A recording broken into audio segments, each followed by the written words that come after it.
آج میں آپ کے سامنے شوکت علی خان فانی بدایونی کے تعلق سے یہ ویڈیو لے کر حاضر ہوا ہوں، تو چلیے شروع کرتے ہیں۔ فانی کا اصل نام کیا تھا؟ فانی کا اصل نام شوکت علی خان تخلص فانی، اور ان کا پہلے جو تخلص تھا وہ شوکت ہی تھا، بعد میں انہوں نے فانی تخلص اختیار کر لیا۔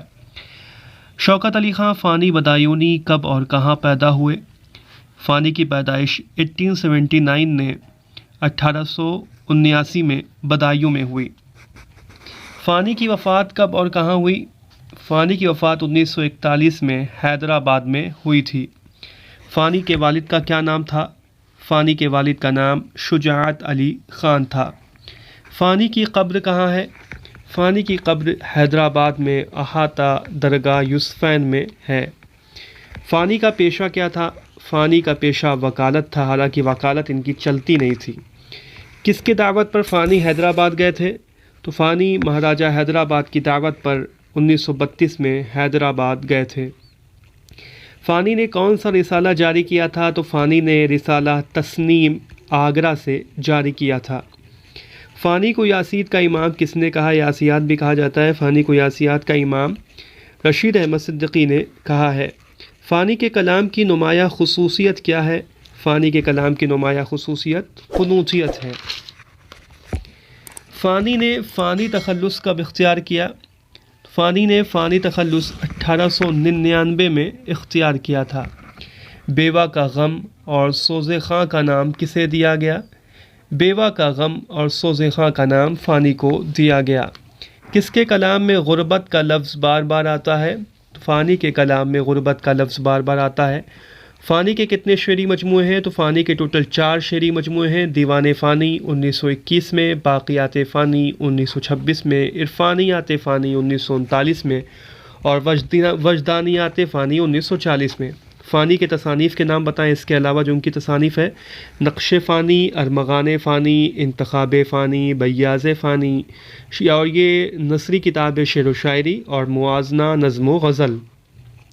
فانی نے کتنی عمر میں شاعری شروع کی تھی؟ تو 11 سال کی عمر میں فانی نے شاعری شروع کر دی تھی۔ فانی کے آباء و اجداد کہاں کے رہنے والے تھے؟ تو فانی کے آباء و اجداد کابل یعنی افغانستان کے رہنے والے تھے۔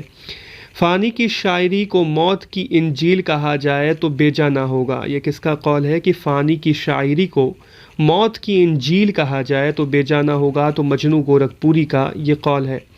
کس نے اپنی شاعری میں کثرت سے موت، کفن، قبر اور میت کا استعمال کیا ہے؟ ان تمام الفاظ کا استعمال کیا ہے کس نے؟